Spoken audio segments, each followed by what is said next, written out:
Aujourd'hui, on est face à une situation.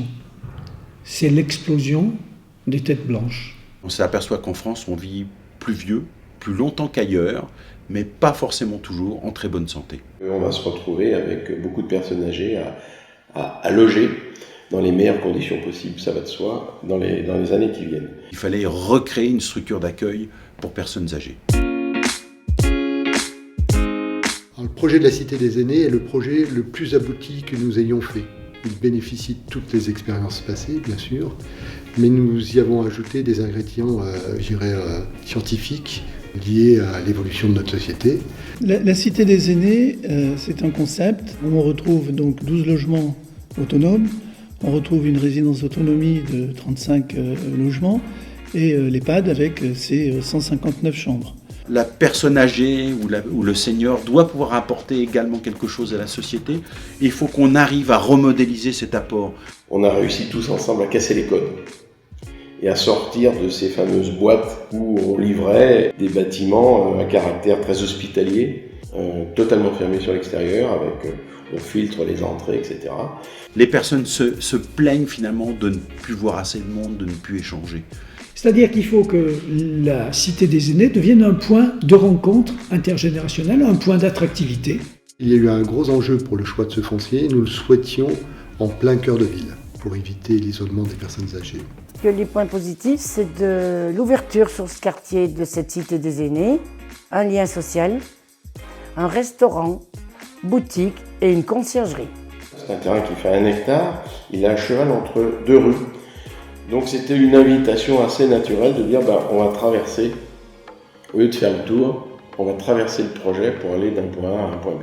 Et dans cette rue, déjà, il y a des commerces qui sont ouverts sur l'extérieur, comme un restaurant, un coiffeur, etc. Si votre salle à manger, elle est incluse dans un restaurant et que le midi vous êtes là et vous voyez les gens de l'entreprise d'à côté venir manger avec vous, voilà, vous vivez dans la vraie vie ce que vous faisiez avant.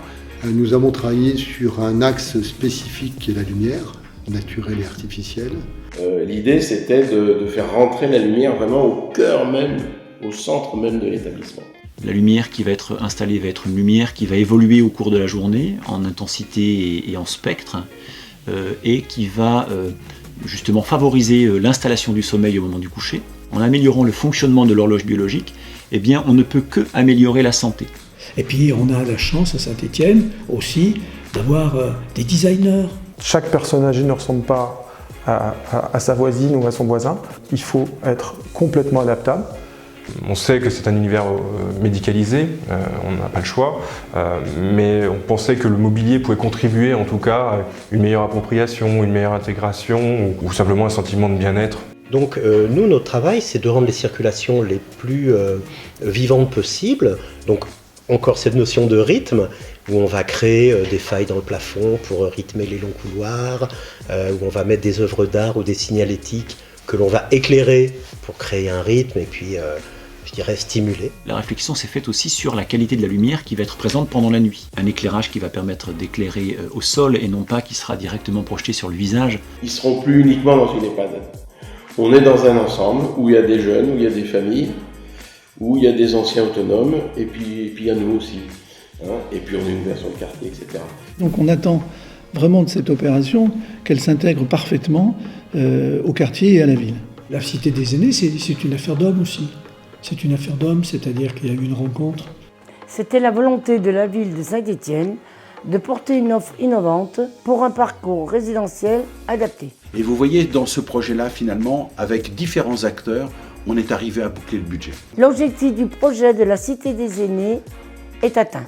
La ville de Saint-Étienne a fait une subvention de 500 000 €. La ville a garanti l'emprunt avec Loire Habitat, gestionnaire des équipements.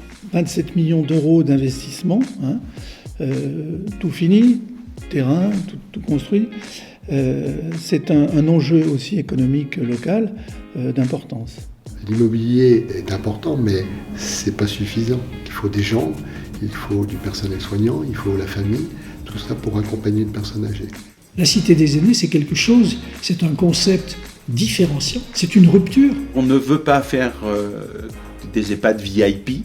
On aura fabriqué un objet de demain, on aura quelque part, en réfléchissant tous ensemble, permis aux personnes âgées de rompre avec leur solitude. Parce qu'on a eu quand même pas mal de gens qui sont venus voir. Et toutes les fois, ils ont dit, c'est ça qu'il nous faut. Je viens dans une maison comme ça justement pour pas être seule. Ça fait pas de la peine de rentrer parce que c'est gai. Je pourrais mettre des fleurs, donc j'ai pas l'impression d'être enfermée si vous voulez. Si j'ai quelques années à vivre, je les vivre tranquille au moins. Ah non, c'est vraiment très très bien. Voilà, à nous de convaincre tous les partenaires qui nous entourent que c'est ce modèle que l'on souhaite.